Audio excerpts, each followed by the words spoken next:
Folks, welcome back to another glorious video in 2022. How's everybody doing today? Today, we're talking about the side effects and collateral damage. Hold on a second. In collateral damage of the Magic 30th anniversary. First, we got to start every video off with the beautiful thing from Mark Rosewater stating in his blog-a-tog and posting in the last 5 years. Number one, no, we will never reprint collector's edition, international collector's edition, and non-tournament legal versions of reserve list cards again. That violates the spirit of the reserve list. Well, we know he's full of shit, and we know we cannot, again, credibility of Wizards of the Coast is an all-time low. And no, there is no plans, according to Mark Rosewater, to ever reprint even non-tournament legal versions of the reserve list. Which, again, turns out to be a pile of steaming Wizards of the Coast. Go fuck yourself. So today, we want to talk about the side effects. So we're going to talk about revised dual lands. So, as of filming this video, the average revised dual land, we're going to be using benchmarks from store buy lists, and according to Big Old Card Castle on the West Coast Kingdom, Castle. Flying Card Castle, Snowballs. Channel Snows? Wait. So, on the West Coast, there's a big fancy company called Card Castle Kingdoms. No, it's Kingdom of Cards. And their buy lists, apparently, according to someone that works there, they've received so many people selling their revised dual lands. They've had to reduce the buy list of the revised dual lands between 50 and 60% price decline because of how many people were dumping them because they're fucking pissed at Wizards. Oh man, what a time to be alive. This year's going to go down in the record books, boys and girls. So, fun fact, if you have not unloaded your revised dual lands and you're looking to do that, the Moon City Games, the other big one, has not lowered all their buy list prices of revised duels yet. So if you're looking to unload your cards, I would go to them because I'm not going to pay you the high prices. I'll definitely match card castles. But yeah, if you want premium for your dual lands, if you're watching this video, you may want to pause the video and fill out a buy list thing with the Moon City Games because those morons have not adjusted their prices yet and you can clobber them. So as of right now, holy crap. So, Card Castles of Kingdoms, Underground Sea has been dropped to $375 for the buy list. And that's in near mint to mint. Played will put you in the 200s for Underground Sea. So Tundras, near mint to mint, the buy list is dropped with the Card Castle Kingdoms down to 280 for near mint to mint. And Played will put you into the 180 to 190 range. Oh my god! You could be looking at Plateau, the cheaper ones. In Played, you could be looking at around 100. It could actually go to $80, $90 a card if you're MPHB. I haven't seen dual land prices this low. I don't know how many years. Now, I'm not saying it's not a good opportunity to buy, especially at these levels. But we're just I haven't made any personal big moves in the last couple months because I'm just kind of sitting back. I'm just kind of watching what's going on, especially ever since I heard the Magic announcement for the M30 and that the spirit of the reserve list is gone. Mark Rosewater had lied on all his public responses and everything, and now we know he's full of shit because it's in writing and there's multiple YouTubers making videos and screenshotting all these things he said wasn't possible but have now happened. And now that we know all that, and the market's adjusting, and you're seeing the backlash, you're seeing Hasbro stock collapse, you're seeing Wizards, do they even have growth? I don't even know if Magic is growing at all. And you're seeing all the new Magic products just come out and collapse at a wholesale level. Stores are losing money at almost every release. You're seeing quantity of open accounts with distribution actually decline, or they call them closed accounts. In other words, the fucking store went out of business. And today's video, though, regarding the revised collateral damage, it's just something that we had talked about. And many people online always say, Rudy, if anything happens with the reserve list or Hasbro Wizards does something that just pisses everybody off, where they overcharge something and release a new version, or they simply just break the reserve list, the biggest thing that's going to get smashed in the face was revised. And which is really funny but it's really kind of sad, but it's frustrating because a lot of people who never own revised cards, a big chunk of the market, I'd say at least a third of the market, bought into revised cards in 2020, 2021, especially last year when they hit all-time highs. Do you guys remember? The beginning of 2021, about 15, 18 months ago, I was making a lot of videos because revised in the dark were the hottest things. Revised was the hottest purchasing segment of the vintage Magic card world. And unfortunately, it has now been the hardest hit. I mean, if you leverage or put a lot of your money in there and you bought a year ago in revised, you have massive losses. And now, if you don't sell and wait, yes, the market will calm, Wizards will stay, everything will shift and slowly move forward, but it's going to be years, folks.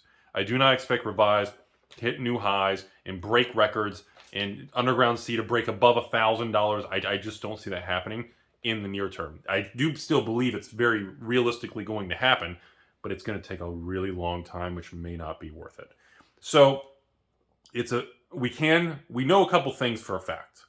One, we know that Mark Rosewater has lied, and we know the Spear of the Reserve list. They've reprinted even proxy versions, which they said they wouldn't do. They wouldn't break the Spear. All these things that were stated turned out to be lies. Because of that, we are now seeing the revised dual land market, and honestly, a lot of people just dump Magic and say, fuck off, I'm out. Now, I know a lot of you watching are saying, oh, thank God, the evil speculators they got what they deserve. Makes me so happy on the inside.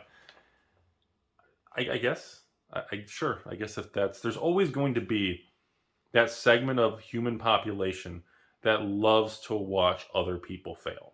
And that's just something that's part of this social media internet era. I can make a video talking about the success of a new Magic set, a new Pokemon set, a new Flesh and Blood set. I can make a success of a Yu-Gi-Oh set, a White set.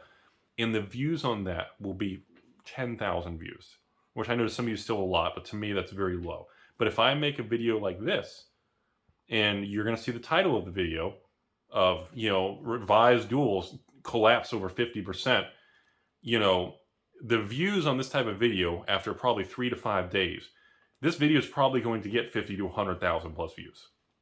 And it's frustrating because the difference between a 10,000 view video and 100,000 is 10 times the amount of people seeing it. And it sucks that in order to reach people, you gotta disclose when bad things happen. It's kind of a crappy thing with human nature.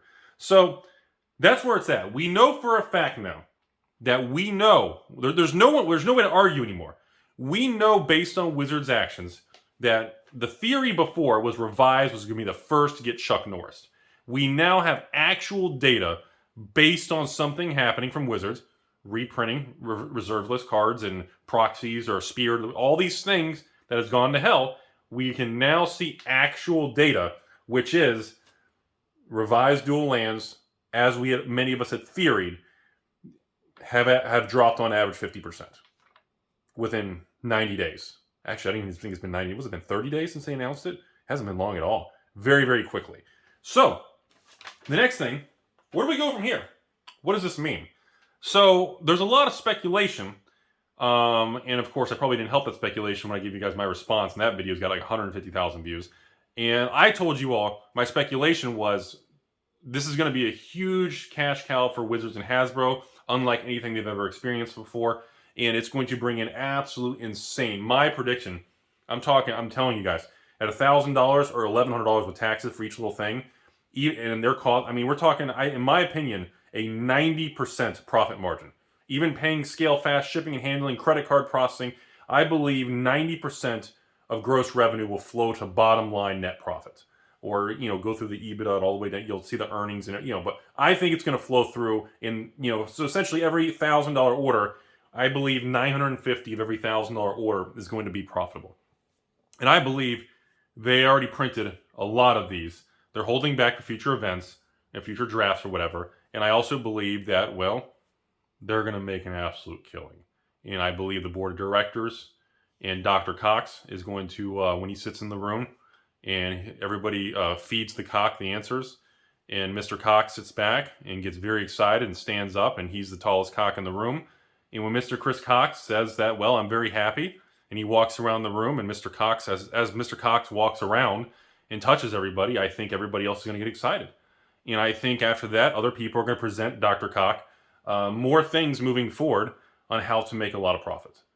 And I believe some of these things are going to be possible, Arabian Nights, antiquities, and legends ideas are going to be fed to Dr. Cox. So I don't know which thing the Cock is going to go for the best, but we definitely know this is going to be something that's going to be exciting for Mr. Cox. So I also think they're not going to overdo it. I think Mr. Cock only is going to want maybe like one specialty milk the market thing per year. I don't think he can milk. I just don't think Dr. Cox can milk the market more than once a year on a premium thing without literally just causing even more nuclear damage. Mr. Cox is going to have to balance things out. And, he is a doctor. He needs to make sure that, he navigates the waters. So, as of right now, we have seen some substantial downturns in Arabian Nights from the all-time highs. We have not seen substantial downturns in alpha beta cards.